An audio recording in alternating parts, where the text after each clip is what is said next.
Bonjour et bienvenue à Pause Parfaite. Alors aujourd'hui, on va travailler plus en détail Adho Mukha Svanasana, aussi connu comme le chien tête en bas.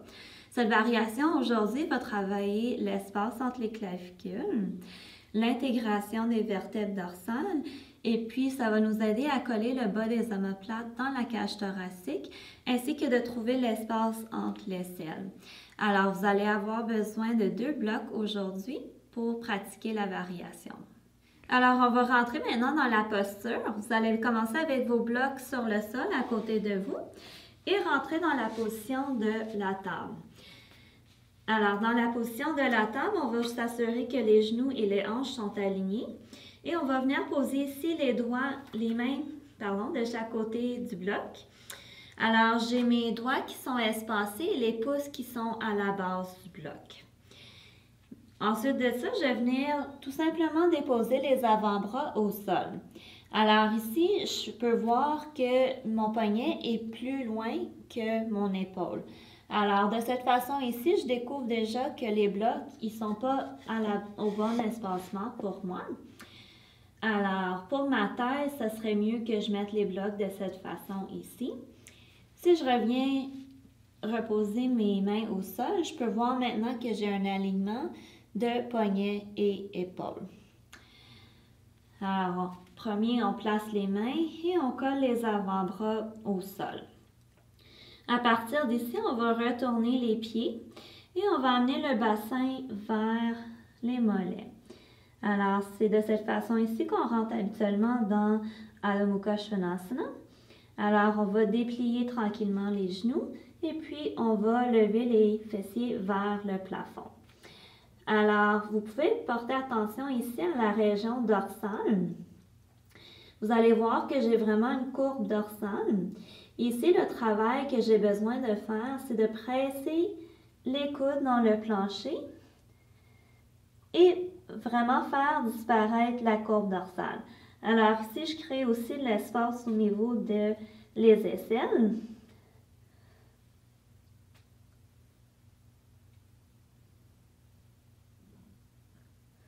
Et une fois qu'on a trouvé un dos droit, alors la courbe dorsale qui diminue, l'espace aux aisselles, on a aussi l'espace au niveau des clavicules. Alors c'est quand même un travail assez difficile de s'ajuster ici, mais une fois qu'on a tout en place, c'est à ce moment-là qu'on peut déplier les coudes et presser les mains dans le plancher pour revenir dans la posture complète. Alors, pour sortir de la posture, on plie les genoux, on ramène les genoux au sol, on retourne les pieds et on marche les mains vers nous pour revenir s'asseoir sur nos mollets. Maintenant, on va répéter la posture.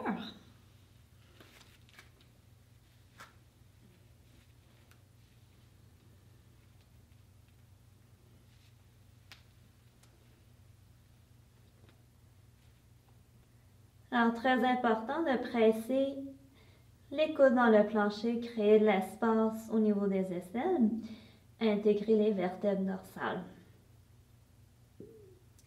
On peut rester ici pour quelques respirations, toujours en gardant les jambes actives. Et une fois qu'on a corrigé la région du haut dorsal, on peut ici monter dans la posture complète. Activer les bras et garder encore une fois pour quelques respirations.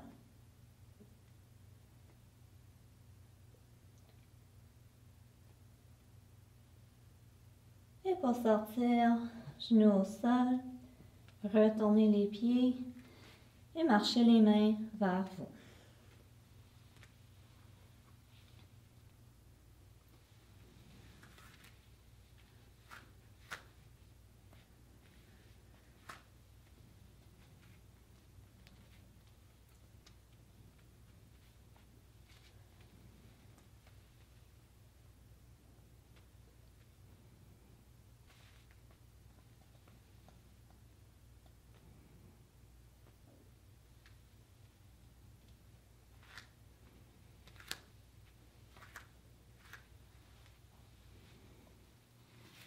J'espère que mes conseils vous ont aidé aujourd'hui.